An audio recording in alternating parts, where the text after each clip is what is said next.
Alain Goguet, à l'orée des années 2000, vous avez signé en tant que secrétaire général un accord qui était assez pilote en matière de droit d'auteur en presse quotidienne régionale. Est-ce que vous pouvez rappeler le contexte?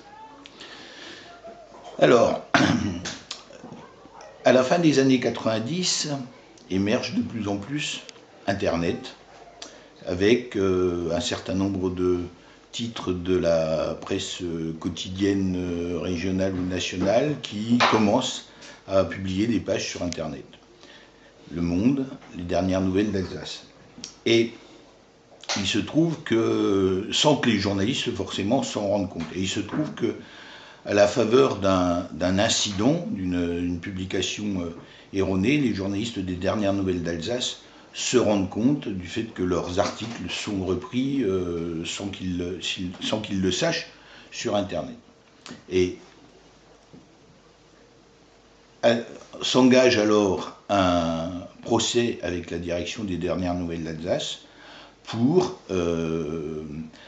réclamer les droits d'auteur, puisque le journaliste est à la fois auteur et salarié, pour les réutilisations, et puis surtout pour permettre aux journalistes de contrôler les processus de réutilisation qui commencent à être mis en œuvre avec le développement de l'informatique et d'Internet.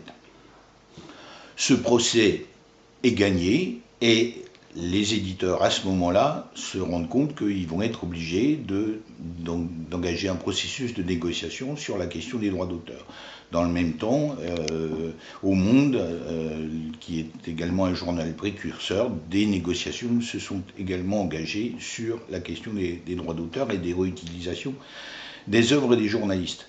Il ne s'agissait pas pour nous d'une position de défense d'intérêts strictement catégoriels, mais il s'agissait de défendre la possibilité pour les journalistes de contrôler les conditions de réutilisation de leurs écrits ou de leurs œuvres audiovisuelles.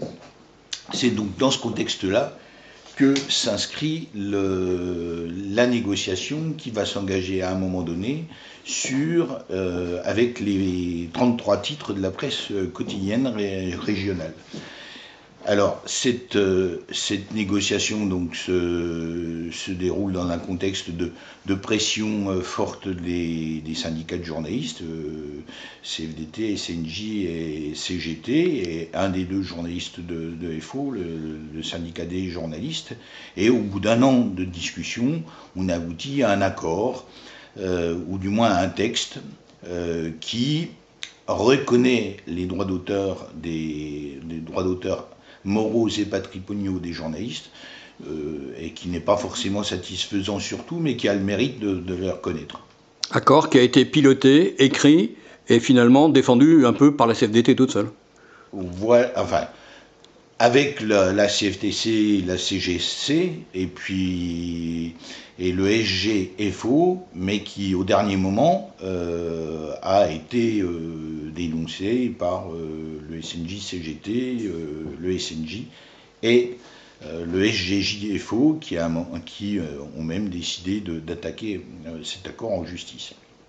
Bon, il se trouve que le procès n'a pas abouti, mais l'accord qui a été négocié à ce moment-là a permis que s'engagent des négociations dans un certain nombre de titres de la presse quotidienne nationale, aux Échos par exemple, ou à l'Expansion, ou de la presse quotidienne régionale comme à la Voix du Nord.